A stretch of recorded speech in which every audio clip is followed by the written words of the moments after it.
So welcome to Amplifying Recruitment. In this episode, I'm joined by Ben Pearce, who's the CEO of Apsida Life Science. We recorded this episode at the end of 2024, and Ben was incredibly open and honest about how difficult 2024 has been for him and their business. He then also talks about their big plans for 2025. If you yourself found last year tricky, difficult, or unexpected, there's a lot of learnings to take from this episode. Ben, welcome to Amplifying Recruitment. Thanks for having me. In London? Yes. Is London, I was about to say like the new home of Apsida, but is it actually your home yet? Or how's that? So yes and no, really. We are here, a small team, of which I make up sort of 33% of at the moment, but it's relatively new. So October was our first London employee officially, if you like. So yeah, we're based in the city and slowly but surely building to build a team out there for next year. Yeah. So up until, in fact, rather than me dive in, like, do you want to give us a bit of background about not just Apsida, but you and your journey in recruitment and how you got to where you are?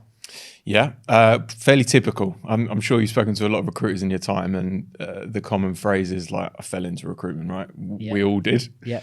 I'm no different to that. 2013 was my first year in recruitment. I'd done a bit of sales beforehand, but nothing to recruitment or industry related at all.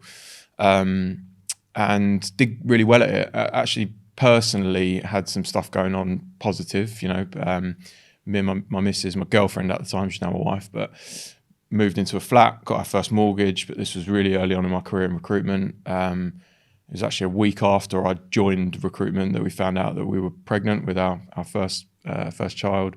So that was like the kick up the backside that I needed to kind of go, look, I've got to make this work, right? This is, if I look back on it, when I went into recruitment, it was like, well, this could be cool.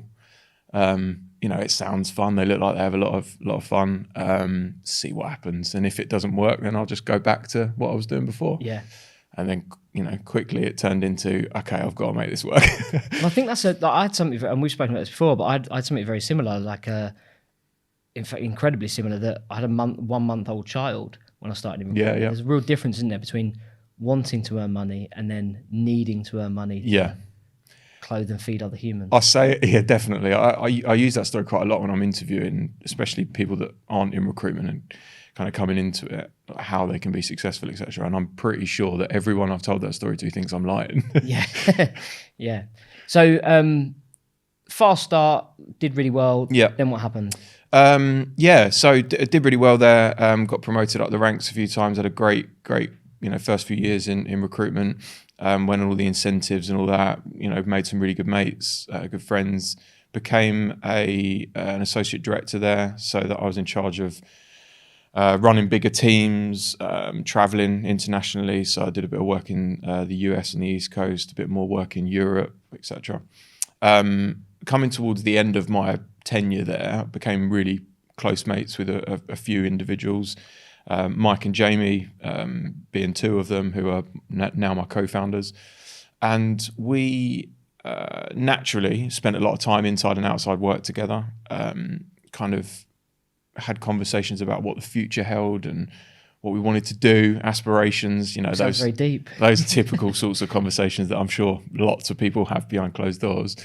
And it became apparent pretty quickly that we all shared a pretty similar vision on wanting to do recruitment professionally, properly, be seen from the outside as being, a proper firm and doing it right, I suppose. But also creating an environment that we were happy in and we wanted to be in, and hopefully that would mean that anybody we employed would then want to be in that environment as well.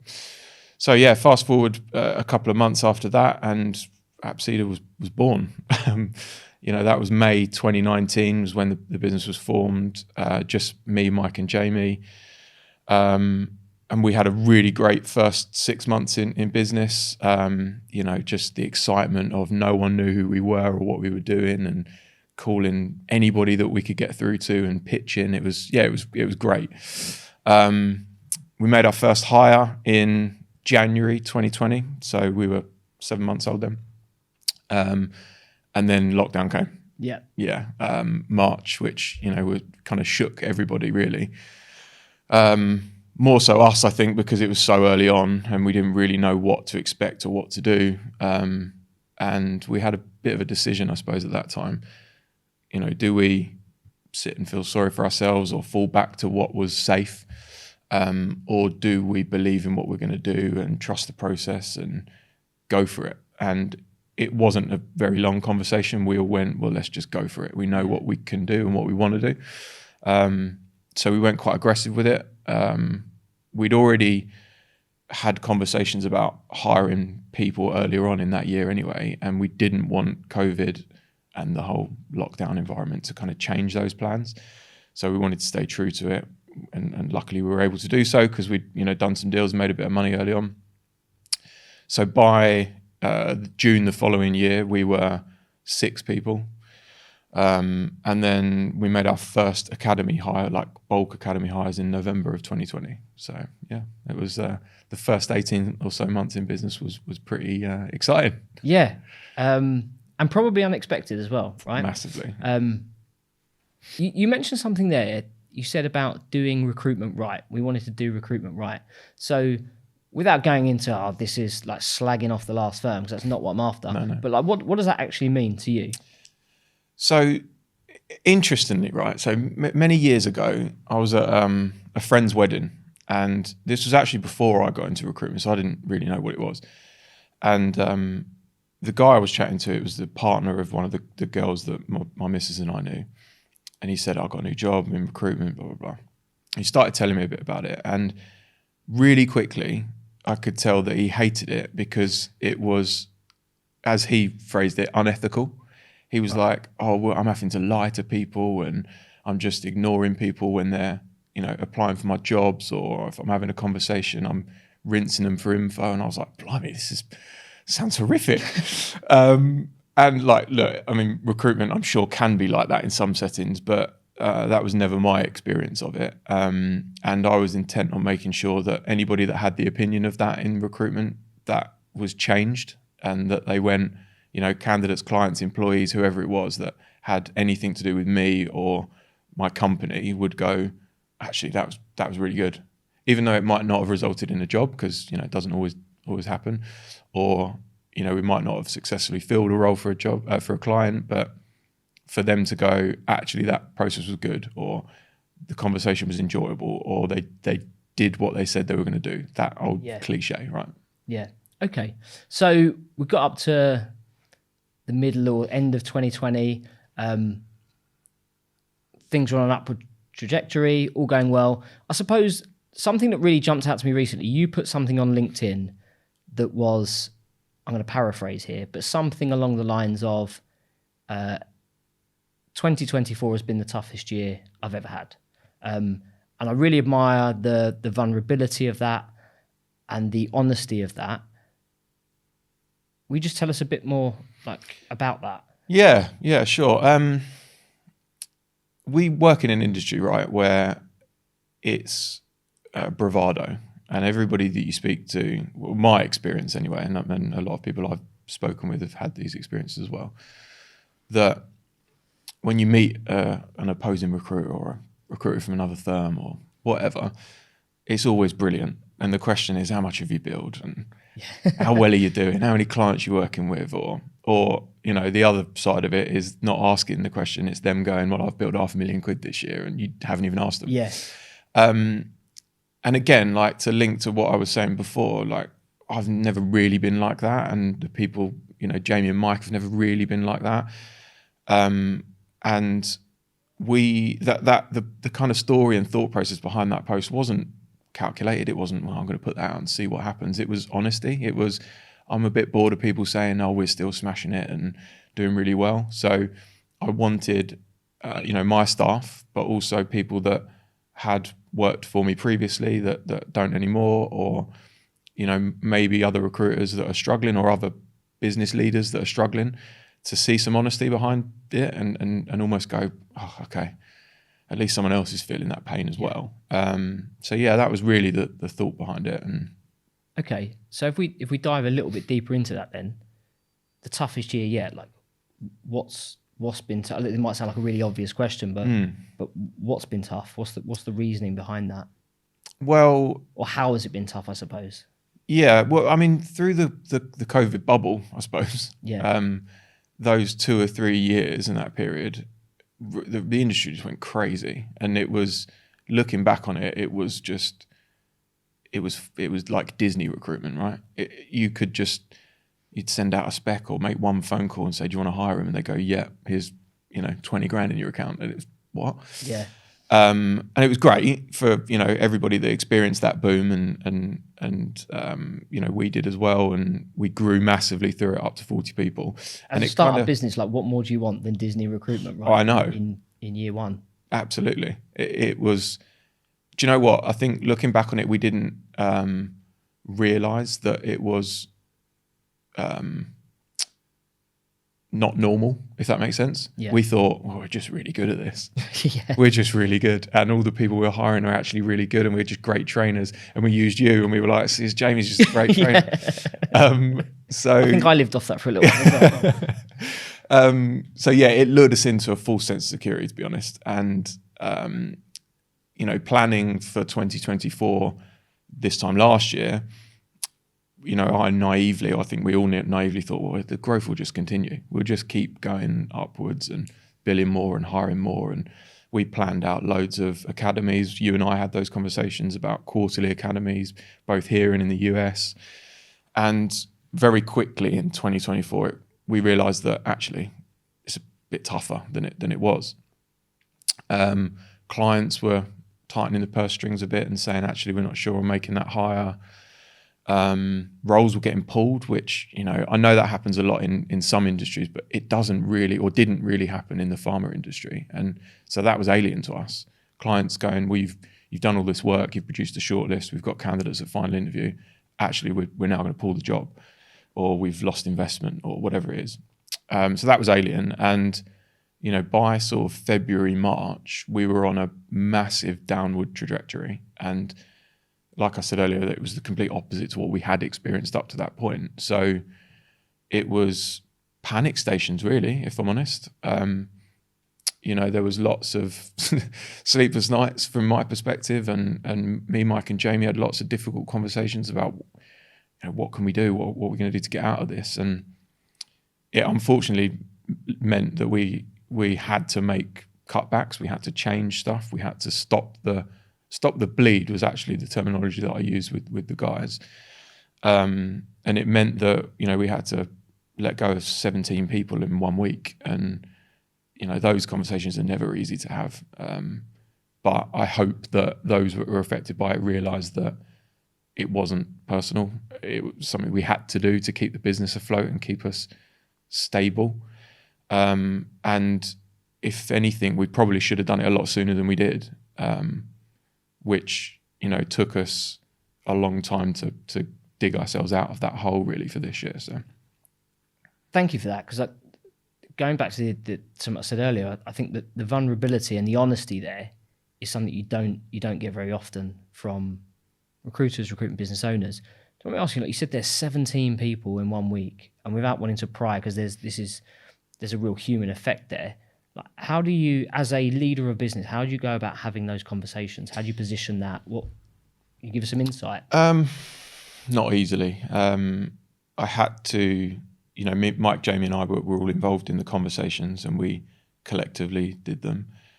And the thought process or what was important to me was being a human about it. And in previous instances, in previous businesses, I've seen the ethos of ripping off the plaster and just dealing with it, and it is what it is, But in that situation, it just wasn't right to do that. They deserved an explanation. They deserved some insight into what the business was going through and what we were experiencing as individuals. So I was honest. I didn't tell them it was for another reason. I didn't say it was poor performance and we've got to let you go. It wasn't any of that. It was we can't afford to keep you, unfortunately. And as much as I want to, and as much as I value what you've done for us and you as an individual, we just can't do it.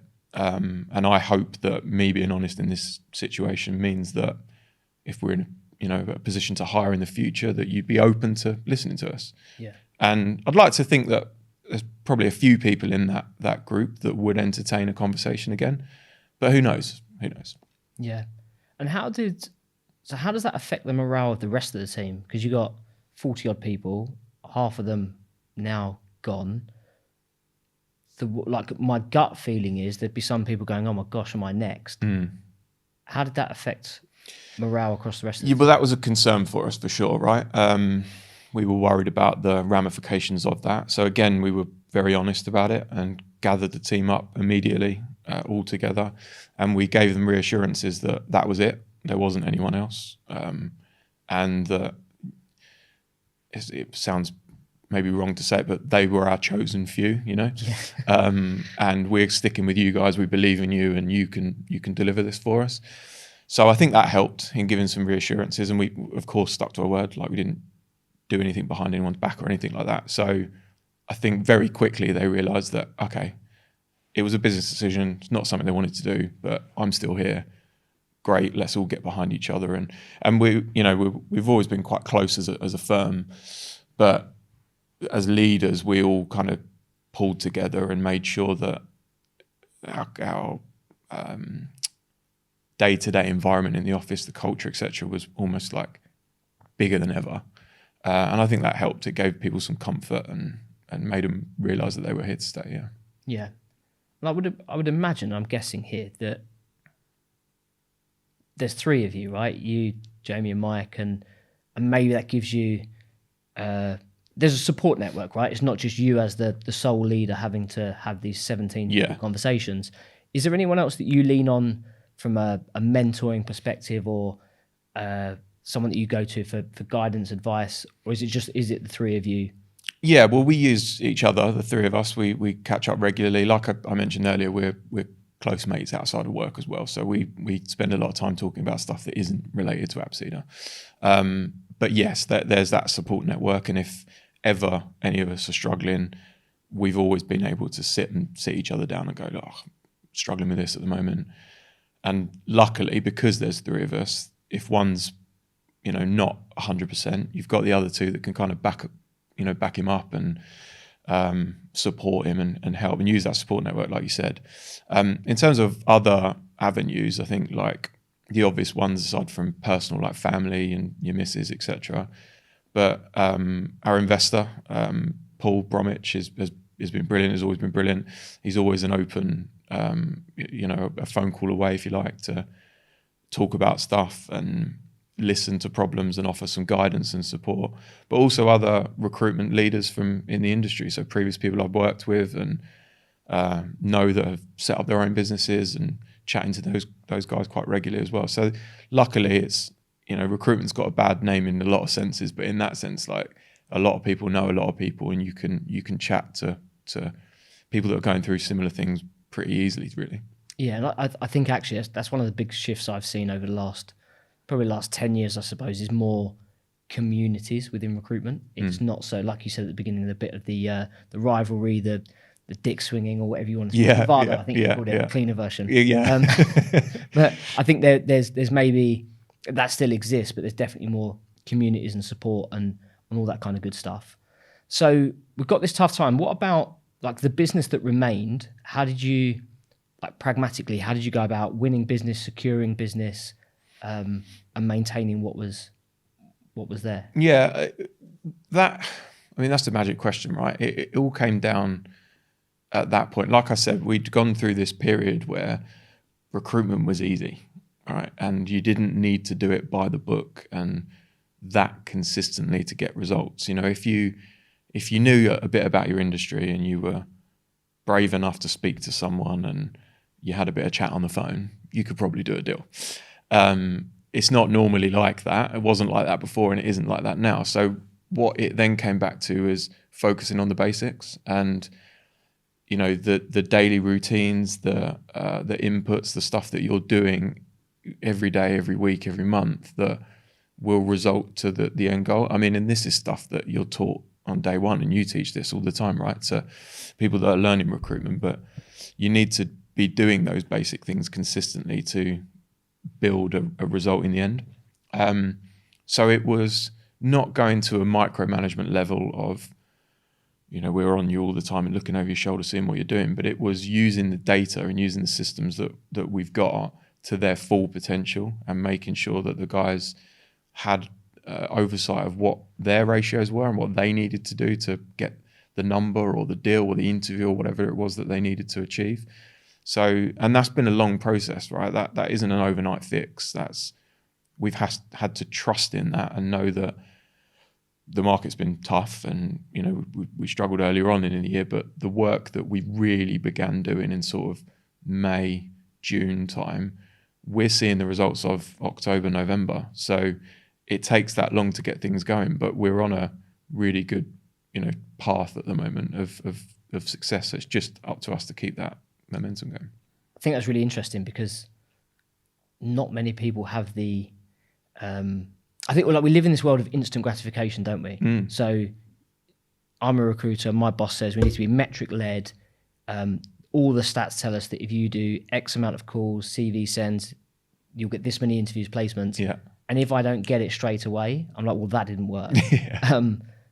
Whereas actually, I think there's a lot of people that can learn a lot from what you've said there, is that we're talking about a 5-6 month delay to that. So the activity I do now, I might reap some rewards for definitely 4, 5, 6 months time, and going and just stripping that back to these are the basics and being completely metric led. Yeah. And we were in a fortunate position in the sense that everyone that had remained really that we have and we still have now, were good recruiters. Like they were good people that they knew their markets, they had the right attitudes, they're smart people, they can have those conversations, they can adapt with different variations of conversations. So we were lucky in that sense that it was just this is what you need to do. It wasn't as much of this is how you do it, Yeah.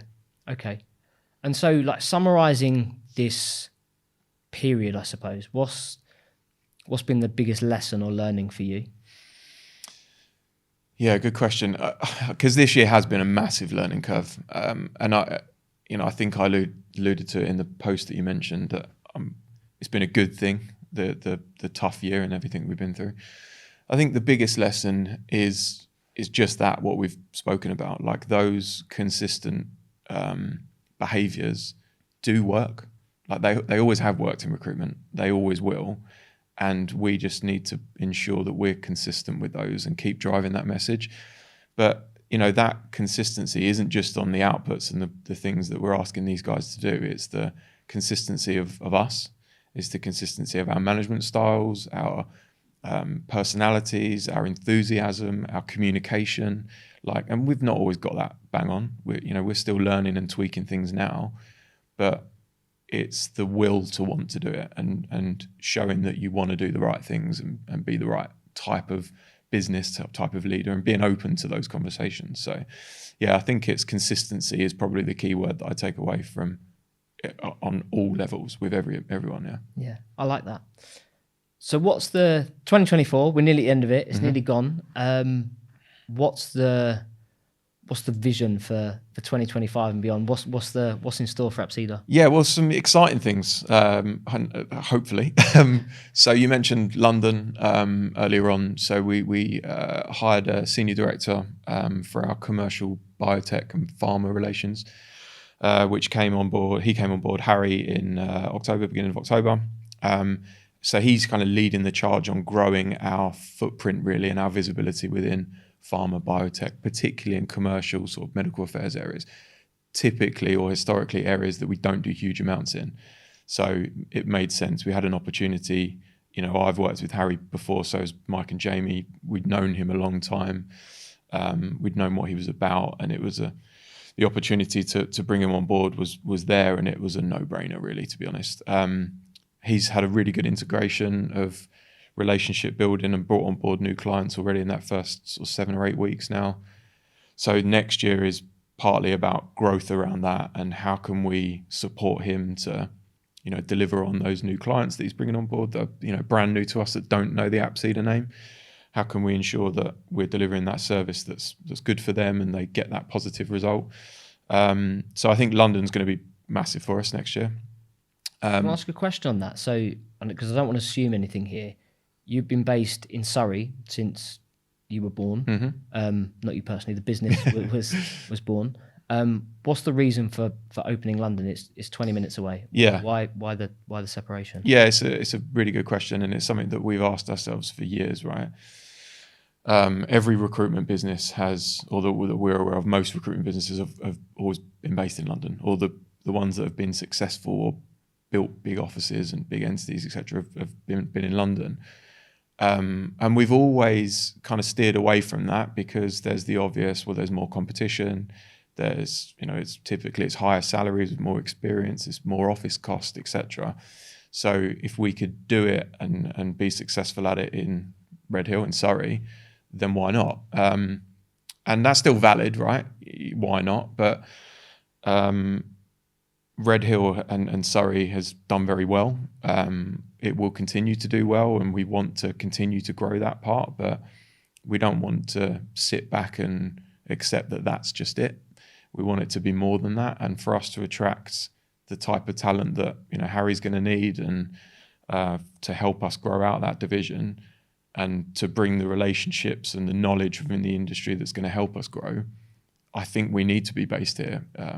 There's a certain type of individual that likes the London life and likes the city lights. It's the way of the world nowadays that there's a flexible working policy, which we've adapted to, but I think you need to be able to have numerous options, and we give that to the guys now in Surrey. Like if they want to come up to London and work in London, we can mix and match with that, and a few of them have done that so far. So we want to have that hybrid model and hybrid attitude kind of across the business, really, rather than it just being this is us, this is what we do, fit in or don't. Yeah. Okay, so London growth, what else? Aside from that, alongside that rather, Josh is our Director of Contracts. Josh has been with us for just coming up to 2 years now, and he is now based in London with Harry. And the growth for the other side of the growth for the business next year is under Josh, so growing out our contracts and temp offering. Josh has done a brilliant job for us so far in the first, like I say, 2 years of being with us. But he's scratching the surface, right? There's only so much one person can do.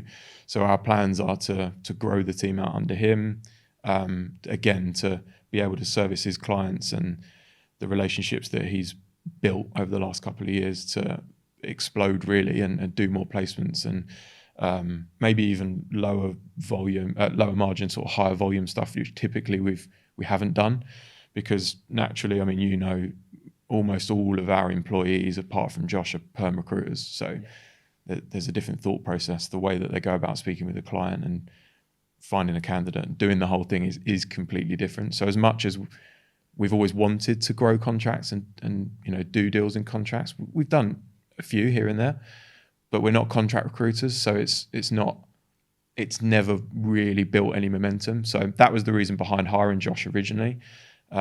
It's taken time to grow that. Obviously he's gone through that period with us as well of the market, but he's done really well in that period. And next year is the year where we're going to kick on and grow that to hopefully rival our perm business. Amazing. And then I assume you're going to come on to now the US side. Yeah.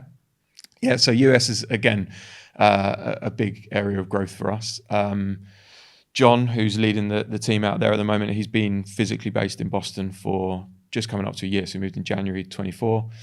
And we've recently hired into his team as well at junior level. So, that individual's sort of 7 or 8 weeks into their career, doing really well, showing great signs. But I think I alluded to you when I spoke to you recently that the US has not reached the heights that we wanted it to hit. And look, there's numerous different factors for that. The fact that John's going to a new country, settling into a new place, working there effectively on his own for a majority of the year, grafting day in, day out, but not getting that, you used the word earlier, gratification, not getting that gratification of, someone going, that was a really good call, well done. Yeah. Or, you can't chat about the client you've just won easily. He'd only ever really do that on Teams calls with me once a week. So there's that, but also the market that we've spoken about as well it's been a difficult time to make that leap. The other reason as well is that one of the other leaders that we had in the business, Matt, was based out of New York for 9 months of this year. And that was difficult, right? Them trying to grow a team and a division really, and get our footprint, our name out in the market from two completely different locations. And like I said, the whole working on your own, not getting that gratification easily, was difficult. So, Matt made the decision to move over to Boston for us in October. That was when the new starter joined. The guys have been amazing since. They've all been in an office together there now. 3 of them kind of bouncing off each other day in, day out, getting loads of wins, doing deals, and it's going to be a really good end to the year for them. So the plan that John and I have been speaking through about next year for Boston is to get that team and get that entity as close to 10 heads as possible. That's the shoot for the moon number by this time next year. I think we can achieve it. The market's there. The ability's there in Matt and John, and what's coming through at the junior level as well. So, yeah, those 3 things. We've got our work cut out, but it's going to be good. And so, just staying on the US part for a second. So, from the outside looking in, and I speak to a lot of recruitment businesses and owners, the US seems to be a bit of a shiny thing at the moment for lots of businesses. I was at an event yesterday, and I just went along for the drink soiree at the end, but shock. All of these guys there was 60 people had been to a talk that day on how to launch your business in the US from the UK. Mm-hmm. It feels like there's lots of people going, the US is bigger fees, short notice periods, sod all employment law, like get involved. I sense it's probably not quite as simple as that. No, we've learned the hard way with that. We all bought into that as well, right? And some of those statements are true. Like, typically, it's bigger fees. They pay candidates more money out there. It's less saturated, so there's much fewer recruitment businesses in general, not just life science, but in general. And obviously, the size of the country itself is vast. So, the opportunity in that alone is massive. Where it becomes difficult with the US is things like employment laws and legislations, taxes, etc., because it differs state by state, right? It's not a federal thing like it is here in the UK. So you have to really know your stuff if you're going to go into a client and pitch a particular service, particularly a contractor or temp worker. It's tough. Yes, it's a shiny thing that everybody wants to go after, but I think it can be the downfall, because that's what everyone's trying to do. They're all trying to pitch in these brilliant, great ideas to, sexy biotechs or startup venture capital thing, whatever it is. But they're not really understanding the value and what that end client really wants. And typically it's just a good service. It's just, they want, I know it sounds ridiculous, right? But they just want good candidates for their open vacancies that they're struggling with, not promise the world and overcharge massive fees and go after their, really senior roles that they're looking to fill or potentially looking to fill. So it's definitely tougher than just, let's make some calls and see what happens.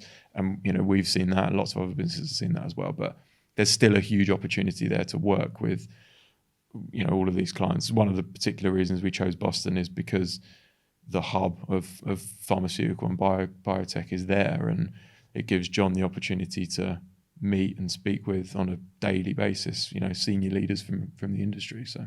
So aside from obviously John moving from the UK to the US, how have you differentiated yourself in that market? If it is the shiny thing that lots of people are chasing because of all the things we've spoken about, how have you positioned yourself there to be different? Yeah, no different from what we've done in the UK, really, in that sense that we've always been, we use the phrase, you and I have spoken about this before, inch wide, mile deep, right?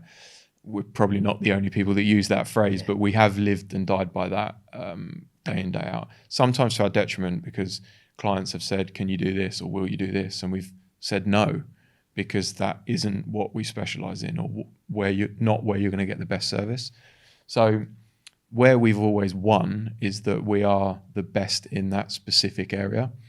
All of our guys are, inch wide, mile deep, right? They know their markets inside out because their markets are very small.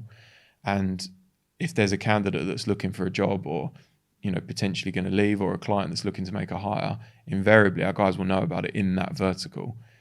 Now, we don't cover every single vertical in the industry. It's not possible for us to do that. But what we do cover, we are great at. And we've followed that mantra through in the US as well. And they've been very targeted with the type of client that we want to work with, been very targeted with the type of candidate that we want in our books, and stayed true to it. You know, not pushing people to one side and saying, I'm not interested in working with you, but, you know, almost saying, look, I can help you and I can give you some advice on that, but what we do is this. And what my colleague does is this. So if you want that, it's not going to be me, it's going to be this person. So just staying true to that. Okay. All right. So we've got some growth in London, massively increasing your headcount in the US. What are going to be the key factors for that being successful? Partly comes back to the consistency part that we spoke about earlier, understanding the metrics, the inputs that we call them, what they need to achieve, what we need to achieve as individuals and as businesses, and that consistency element, you know, that's really, really important. But I think the market is making some good sounds and has done for the last few weeks. So, you know, the noise is that next year is going to be better than this. I mean, we all hope it is. But I think it's just about staying true to what we are, specialists, going after specific areas and being consistent with it. They're the key drivers behind it. And, you know, me, Mike and Jamie have got pivotal roles in that, you know, reverting back to what I said earlier with the consistency from us as well in supporting our teams and communicating around what our plans are and what our thought processes are and the ideas behind it, why we're making those decisions or why we might need to do something. It all links in with that as well. So we need to be executing on everything all the time. Excellent. Okay. And then final question. What do you think the next 12 months holds for the recruitment industry more generally? That's a tough one. I don't think... Well, I'm pretty confident that it's never going to go back to, or not anytime soon. It's not going to go back to the COVID times, right? So anybody that, in my opinion, anybody that's under that illusion that that's going to come back needs to get that out of their head quick. We're in or approaching the type of environment that I would say is typical recruitment, and you would probably back me up in that, like what it used to be like. Yeah. God, I sound really old now. So what does the next 12 months hold for recruitment? I think that there's lots of shiny toys out there, tech, AI, like loads of people talking about all of these different systems and softwares and things that you can use to make your job easier. But I think it's a lot of noise. I don't think there's huge amounts of revolutionary product or anything that you can do that's going to upturn your business dramatically overnight. It just comes down to the people that you've got and staying true to what like your identity is. So I think the recruitment industry will stay consistent. Like it will be there. It's, you know, it's not going to disappear and it's not going to go like that like it did before. But yeah, I'd hope for some growth in it. I think we can't go through another year that we have done, you know, for all of the reasons that a lot of people talk about, global economy, etc. I don't think that will happen again. I think it will be an upwards trend, but yeah, a steady one, I think. Yeah. Okay. I'll just pick up on something you said there about like the shiny stuff and the tech. What, how much of that have you embraced in the business, if any? We have embraced some, yeah, because I think it's important that we keep up with the times, right? We're not, you know, Yellow Pages recruiters. I was never a Yellow Pages recruiter, by the way.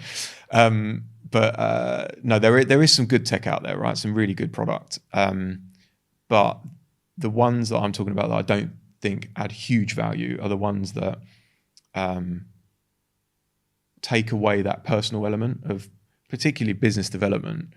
You know, everybody knows about these LinkedIn tools and products that you can get that automates messages for LinkedIn and does likes on pages for you. And I'm pretty sure that most people know that that's all a facade and that it's not actually a person that's doing it. Yeah. And I think that is counterintuitive. Like if somebody thinks that about you or your brand, then they think you're lazy and that you don't want to pick up the phone and help them in the right way or the traditional way. So yes, we've embraced some tech.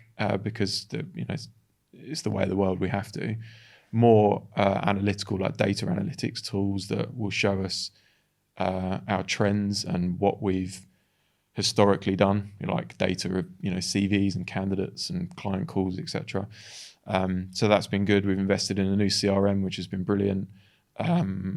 So the typical type of things that I think a 2024 recruiter needs to have, but not too much more in the way of other shiny stuff. It's a pretty loaded question, this, but I know the guys that operate in your business pretty well, and they're very, very good recruiters, like some of the highest performing recruiters I've ever come across.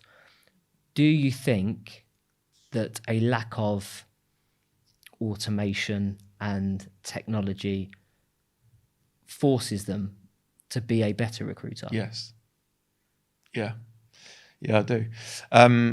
We're lucky in that the senior guys within our team have almost all come through a really similar path in the way that we learn recruitment and the old school way, right? So everybody that comes into our company and has done since 2020 has learned that way. Like, we've taught them that way. So yeah, I think that's absolutely one of the reasons we haven't spoon-fed them and made it easy. I think, it sounds silly to say, because if you can make your life easier, like, why wouldn't you? But we've seen that just creates bad habits and doesn't increase performance invariably. I'm sure there's people out there that would say otherwise, and that's absolutely fine. But my experience of it is... I've got one of them on next week. Right, okay, cool. But yeah, my experience is, like, because we've taught them the old school way, the way that we know, it's created better recruiters, in my opinion. Yeah. Excellent. Okay. If anyone wants to reach out, what's the best way to get in touch with you? And whether that's, I don't know, if it's people looking for a move and want to know more about Apsida, or if someone's just wants to have a chat about, like, how tough 2024 was and maybe use you as a sounding board. I'm assuming that's okay. Yeah. Just pimping you out as a mentor. Like, what's the best way to reach you? So we're pretty active on all of our socials. Charlotte, who's our head of marketing, is really good with LinkedIn, Instagram, etc. So we're very active on that. Use any of those channels to reach out, and either Charlotte or one of the team will respond pretty swiftly. Me personally, again, happy to be reached out to on LinkedIn. Pretty sure all my details are on there, numbers, etc. So yeah, just drop me a note, and happy to help. And if your number's not on there, there's probably a bit of tech that will find it. There you go. Yeah. Excellent. That is a bit of tech we do have, actually. Yeah. Yeah. Excellent. Thank you so much for your time. It's been a pleasure. Thanks for having me.